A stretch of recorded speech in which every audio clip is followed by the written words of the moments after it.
Jotend duond bura mar ODM e kaunti ma Homa Bay okwayo kwe kod horuok e kinde ma kiny nokel ringre jaod bura ma Kasipul Ong'ondo Were kod chieng' iko mare ma idhi tim tich abich e dalane man Kachien.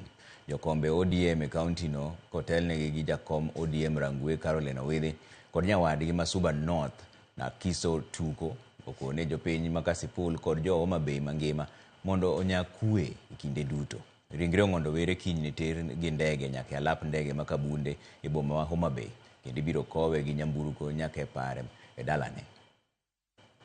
Ok wadwar jomoting'o gik ma sharp object manyalo hinyo ng'ato kamoro amora ma kiny wakoyo Mheshimiwa Were. Wadwar ni Samiko Were ni okowe gi kwe nikech sirikal osewacho ni gin gi investigation gitimo, kendo aparo ni kata kawuono winjo gi itu ka jowa moko ni iye nikech wachni. Omiyo weche mane kot wan ok wadwa wuoye kaka jo ODM. Gima ne litnwa ahinya ni Mheshimiwa Ong'ondo Were othoe sama nok onego thoe ka chama ni agenda maduong' moloyo monego dhirnwa kaka jo Homa Bay.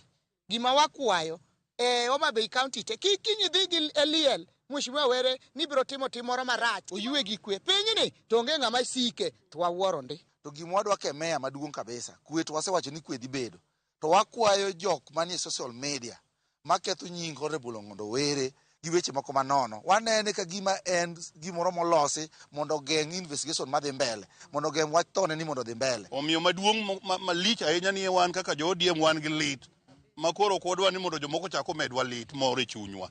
Giwe mondo wakow MP maro mar ODM mondo odhi waiki kwe.